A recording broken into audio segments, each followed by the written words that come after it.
Hier zit een nestje. Oh. Ja, hier is die. Daar. Oh. Ja. Die haasmuis lijkt een beetje op een gewone muis.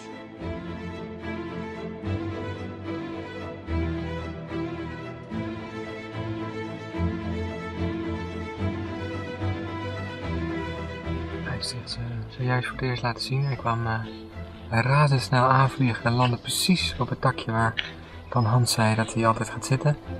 En hij keek echt even een tijdje zo rond van wat een gek hutje daar ineens.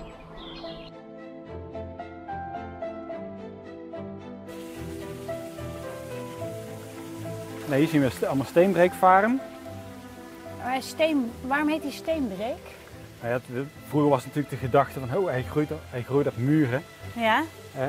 Dat slecht zou zijn voor de muren, dus of hij de stenen breekt.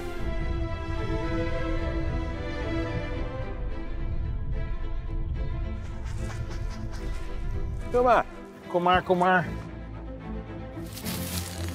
Stijn, joehoe, hoe gaat het? Nou, ik vind het heel fijn. Heb je hem? 2 keer.